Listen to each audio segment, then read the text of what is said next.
2014 Ford Expedition rear taillight bulbs and taillight housing replacement. This is mine. It's got some internal condensation going on. I'm going to replace it and take out these two screws right here.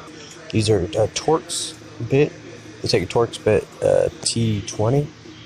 Yeah, T20. You'll need this to get those screws out. Go ahead and get the top one off and the bottom one off. We're going to save these and put them aside because we're going to reuse them. You can just pull this straight out towards you. When you look in here, there are these bulbs. You just twist these little bulb housings and you could take the bulbs out. Now if you're replacing the bulbs, what you'll do is pull the bulbs out of those little housings and then put your new bulb in it and then put them back in this taillight assembly and then twist it to lock it. I'll show you at the end there.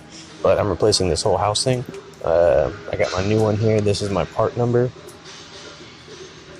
Here's my part number. This is from the dealer. It just comes, you know, it kind of just has the housing. No bulbs or nothing that come with it. So I'm just going to switch everything over. So if you need a new bulb, put your new bulb in, and then you can lock it in place. You just twist it to lock it. And this one goes in here. Twist it to lock it in place. That way it doesn't move around. And then when you go to put it back in, these little pegs, they go in the hole so to line the pegs up. There's also one over here on the other side as well. Just line them up, gently push it in. Shouldn't be a struggle. And then I'll pull this little blue cover up a little bit so it doesn't get stuck behind it. And then we'll put our screws back in. Our two T20 Torxes. They don't have to be mega tight, you know, just snug will be perfectly fine.